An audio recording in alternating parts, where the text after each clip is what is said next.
Good afternoon, brilliant people. This is Jobert Bergaza and welcome to Jobert Talks. Maayong adlaw kaninyong tanan, and today makita ninyo sa kong dagway nga murag malipayon jud kaayo si Jobert.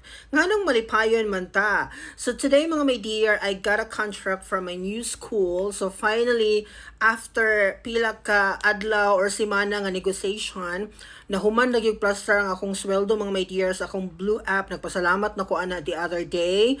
Unya pag ma-finalize naman ko imuhang salary mga my dear, the next thing to do is ilahan ng i-craft ang imuhang contract, i-finalize nila, kanang mo reflect na imong mga information dito, and then right after finishing that one, ilan ang i-send sa imuha, and then ipa-review na nila. So karon gipatan-aw nila sa ako if everything is okay, that's according to my new coordinator. Kung okay na daw ang tanan, then I'm going to send back the part kay ang ako manggong new school karon medyo layo-layo siya sa akong current nga location. So I cannot go there physically para mo perma sa ako ang contract. So I need to print out katong page kung aha ko dapit mo perma, and then ipascan ako na siya mga my dear, and then send back to my new school. Mura bitaw same process kung naa pa ka sa Philippines. Kay ani man gud ang procedure mga my dear. For example, newly hired ka and then naa pa ka sa Philippines currently. Ang imong himuon ana, imo nang ipa-scan katong part nga naay permahanan nimo, and then i-send nimo nagbalik diri sa Taiwan. So murag same thing ang hitabo karon sa ako because layo lagi ang ako ang new school. So amo gyapong himuon tong gihimo nako before when I started this journey. Okay, but before I'm going to talk more about my excitement today sa akong mga na-discover sa akong contract, unya sa akong new school, kung giunsa nila pag-deal ang journey nako karon, I just want to share to you how I started here in Taiwan. Okay, ani mga my dear, kani akong gipermahan karon or about to sign gaw ko ka-perma no mo adto ay pa lang kog 7-Eleven karon. So kani ako ang gipermahan karon or permahan karon mga my dear, ako na ni siyang pang fourth. Okay, so naana ko yung mga naunang tulo ka contract actually. So ako pakita sa inyo ha, when I started in this journey in 2022, mao ni siya ang contract nga akong nadawat no from my previous school. Mawita nang magpasalamaton kay ko sa akong previous school mga my dear, kay I know nga nag-effort kid sila to get me, o kani siya nga contract napadala gid nila sa Philippines. Kay kailangan magud nimo makakuha og original contract from your school in Taiwan, for example.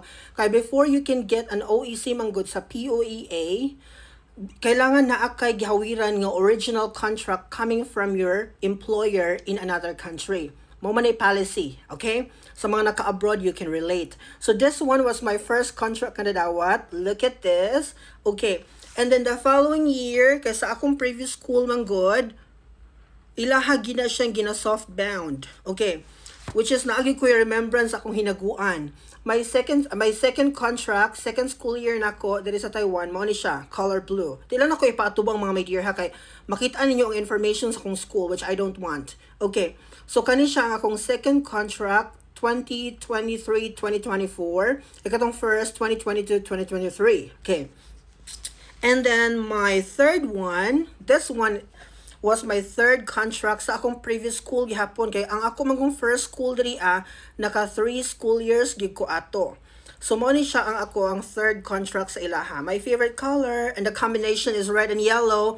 Pag dawat kay nako ani, lo ganahan kay ko favorite color gid ako siya.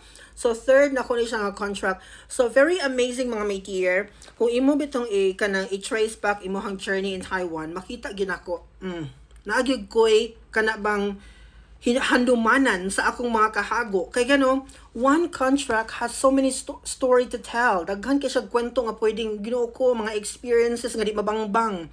Kani gyud. Kay mao pay pag-start na ko sa Taiwan, wa ko kabang kaagan, no? Yan, naginahinay ko ka-improve sa second one. And then my third one now, the color yellow and red. This one was my last contract sa akong previous school. Sad to note, but anong gipakita na ko na siya sa inyo mga my dear? Because I just wanna share ba kung unsa ko ka-grateful sa ako ang previous nga school, kay ani man gud ang sistema. Pagkuhaon ta nila from our country, grabe gyud ang effort nga himuon sa school nga naa diri sa Taiwan. grabe ang effort nga ilang i-exert for you, for them to get you. No, kay ang procedure manggod, ang policy sa atua, medyo mabusisi gid siya. That is also part of the protection sa ato ang country sa mga Filipino people nga mugawas. So dili pud kay na to i-blame ang atong government sa paghimo ana, because that is for the protection sa ilahang citizens, sa mga Filipino people nga mugawas lagi sa Philippines. So murag okay ra pud siya sa ako. Mao na nga kana bang kung naay school nga makig-fight gid ana kanang mo deal gyud despite kung unsay procedure ilahag yung trabahoon, mapasalamaton kita kay mga my dear. Ako, if one of my colleagues or one of my friends akong previous school can watch this video, I just want to say nga from the bottom of my heart, I'm so grateful gid kaayo for the opportunity and the privilege nga makaanhi sa Taiwan. You are the reason why I'm here today. Mapasalamaton kay ko sa inyohang gihimo sa ako ang journey nga bisag walang-wala ko ato nga time, gipaningkamutan gininyo nga si Jobert makaabot gid sa Taiwan, maka-start gid sa iyahang journey. So thank you so much. Di na ko i-mention akong the name of my school here, but if anyone from a previous school can watch this video, I just want to say thank you to all of you gyud kaayo sa paghatag sa ako og opportunity to start my journey in Taiwan. Mao ni siya ang kumbaga proof nga naagig ko'y kana bang history sa kana nga school, and I'm the first Filipino nga naka-teach ato nga school katong previous na ko nga school. So thank you so much to all of you. So much for that. Let's welcome my new journey sa akong bagong school karon. So ipadayon na to ang kwento. When I got my contract kay inang morning, nakita na ko dito kay ipa-review man niya. So grabe na kong review. Actually, ang imong i-review gina na mga may dear kay same ra man gid ang contract, no? Ang contract man good nga gina-release diri sa Taiwan, labi na og part ka sa usa ka program. For example, me, I'm a member of TFATP. Ang contract ana same ra gyud format. Okay? The only thing nga mag-vary is ang imong information, imong sweldo, so mura ni imong tan-awon. No, reflect ba dito ang tama nimo mga information, unya ang salary tama ba sa inyong gihisgutan, kay as I said to you, prior nila ni i-craft mga my dear, mag-talk sa amo na sa sweldo. Pag mag-agree na ang both parties, for example, then they're going to craft the final output of your contract. So finally nahuman na to anamo nga journey. So paglantaw na ko gainan sa mga information tama, ang pagtanaw na ko gainan sa ako ang sweldo tama pug kaayo kung unsay mong gihisgutan. So everything is okay na gyud kaayo, no? So karon ako to siyang ipa-print nga part kay naamang goy single page here nga kung saan didto mo pirma. Ikaw first and then your employer. Pag after nimo mapirmahan ang contract, you katong nga page ibalik to nako, isend to nako sa ako ang new school. Kay as I said to you, medyo layo siya sa akong location karon, so it's hard for me to travel and go there physically para mo perma. So ako running scan and then isend nako back to my new school para iyang i-attach dito as a contract nako para makabuo na po siya murag ani, no?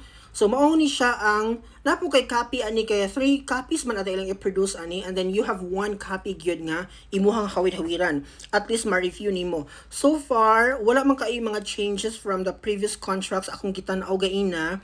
But one thing I like about my new school now, kay naa sila gi-attach na ko nga schedule. Nakita na gyud ako dito ang akong schedule nga medyo makaginhawa ko gamay sa akong schedule mga my dear karon. Medyo luag-luag siya.